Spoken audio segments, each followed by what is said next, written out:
अर्जुन ने अपनी सीखी हुई पद्म व्यूह को कैसे भेदना है, इस बारे में सुभद्रा को बताना शुरू किया। सुनते सुनते सुभद्रा को नींद आ गई। हालांकि सुभद्रा सो रही थी, अर्जुन बोलते रहे और सुभद्रा के गर्भ में पल रहा अभिमन्यु सब सुनता रहा।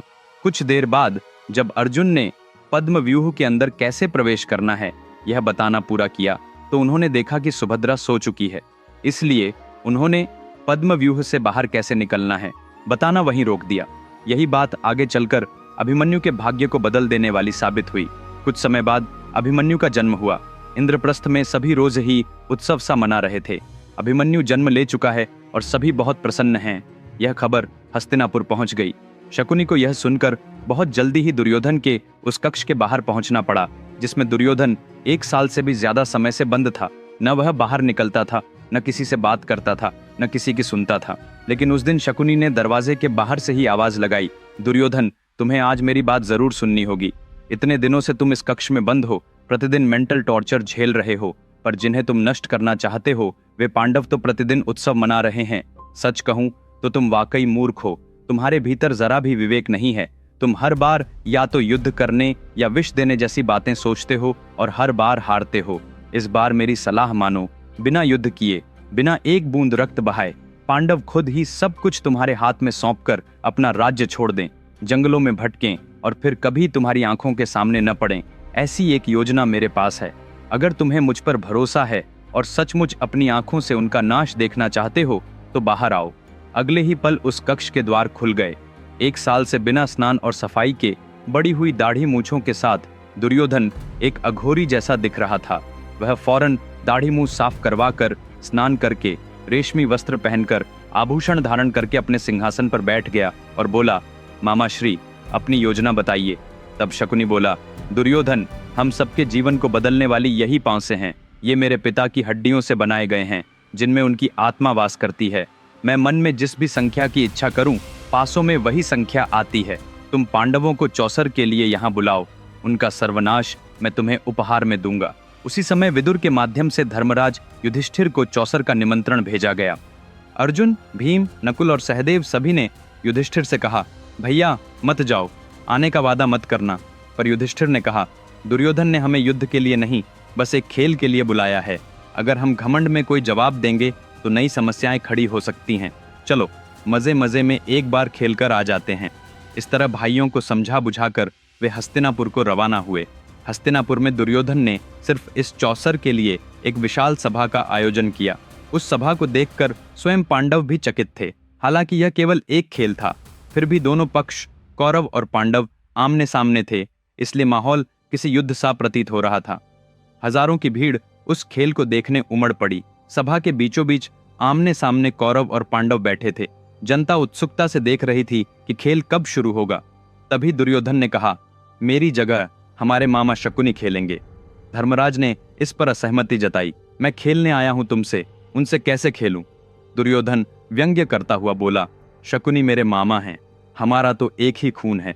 क्या हुआ धर्मराज, हर बात पर तुम इतना संदेह, इतना सोच विचार और इतना भय क्यों? क्या तुम इतने कायर हो? साफ साफ कहो, तुम्हें डर है कि अगर मामा शकुनी खेलेंगे तो तुम अवश्य हार जाओगे। यह सुनकर धर्मराज के अहंग को ठेस लगी। वे बोले, शकुनी मामा ही नहीं, तुम्हारी तरफ से कोई भी खेले मुझे स्वीकार है, खेल शुरू करो। दुर्योधन ने पूछा, तो दांव क्या है? धर्मराज ने कहा, मेरा मोतियों का हार। यह सुनकर सारे कौरव जोर जोर से हंसने लगे। तब दुर्योधन बोला, क्या बात है, सम्राट धर्मराज एक खेल में बस एक मोतियों का हार दांव पर लगा रहे हैं?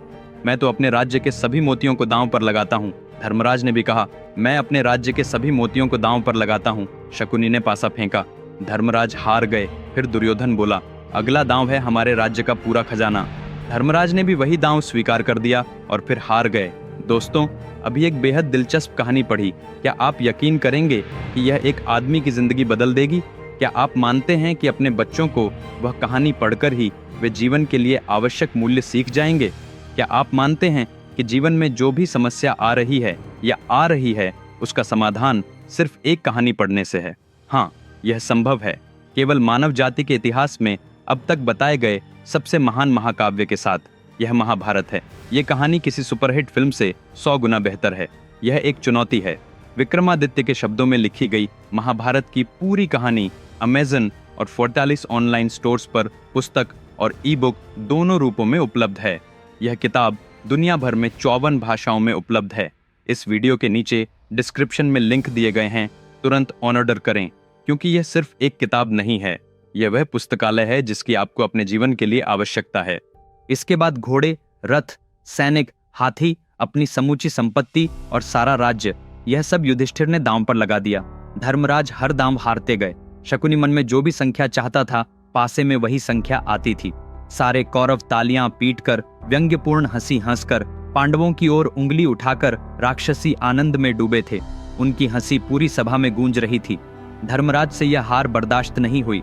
उन्होंने कहा, मैं अब अपने भाइयों में से नकुल और सहदेव को दांव पर लगाता हूं। दुर्योधन बोला, आहा, जैसा आप कहें सम्राट। शकुनी ने पासा फेंका।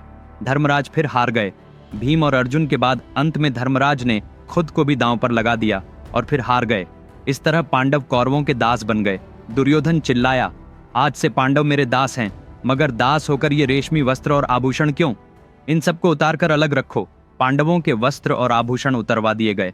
इसके बाद दुर्योधन ने पूछा, धर्मराज, एक और खेल खेलोगे? धर्मराज ने कहा, मेरे पास अब दांव पर लगाने को कुछ भी नहीं है। दुर्योधन बोला, ऐसा कैसे? अभी भी तुम्हारे पास एक ऐसी कीमती चीज है जो अब तक के सारे दांव से अनमोल है। क्या उसे दांव पर लगाओगे धर्मराज? धर्मराज ने पूछा, वह क्या है?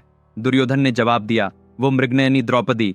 अर्जुन गुस्से में चिल्लाया, भैया, आज कौरवों में से एक भी जीवित नहीं बचेगा। मैं सभी का सर्वनाश कर दूंगा। पर धर्मराज चुप रहे। तब दुर्योधन ने कहा, अर्जुन, क्यों क्रोध कर रहे हो? अपने भाई की तरह सोचो। यदि तुम यह दांव जीत गए तो अभी तक जो कुछ भी खोया है, सारी संपत्ति और राज्य, मैं तुम्हें लौटा दूंगा। धर्मराज ने यह मान लिया। शकुनी ने पासा फेंका। पूरी सभा में एक गहरा सन्नाटा छा गया। सबकी सांसें थमी हुई थीं। अंधे धृतराष्ट्र ने अपने पास बैठे मंत्री से पूछा, कौन जीता? एक पल रुककर दुर्योधन के चेहरे पर मुस्कान फैल गई और मंत्री ने कहा, महाराज, पांडव हार गए। दुर्योधन के बरसों से इंतजार का दिन आ ही गया था। बिना एक पल गंवाए उसने बगल में खड़े सेवक से कहा, जाओ, दासी बन चुकी द्रौपदी को सभा में खींच लाओ। कुछ देर बाद सेवक लौटा और बोला, महाराज, द्रौपदी इस समय एक वस्त्र में है। एक वस्त्र यानी वह उस समय मासिक धर्म के कारण एकांत में थी। द्रौपदी ने सेवक से कहा, मैं कहीं नहीं आऊंगी। क्या तुम्हें पता नहीं कि मेरे एकांत भवन में किसी पुरुष का प्रवेश वर्जित है? तुमने जो अपराध किया है उसके लिए मेरे पति तुम्हें मृत्युदंड देंगे। दुर्योधन ने सेवक से पूछा, क्या तुमने उसे नहीं बताया कि पांडव जुए में हार गए हैं? सेवक ने कहा, बताया था प्रभु। तब द्रौपदी ने कहा, क्या मेरा स्वामी हार गया तब मुझे भी हर दिया, या पहले मुझे दांव पर लगाकर खुद हारे? मतलब अगर धर्मराज पहले खुद हार चुके तो मुझे दांव पर लगाने का उन्हें अधिकार नहीं था, और अगर उन्होंने मुझे दांव पर लगाकर खुद को बाद में दांव पर लगाया तो भी बिना मेरी अनुमति के मुझे दांव पर लगाने का उनको हक नहीं था। दोनों ही स्थितियों में मुझे दांव पर लगाना अमान्य है, ऐसा द्रौपदी का कहना है। यह सुनकर दुर्योधन को गुस्सा आ गया।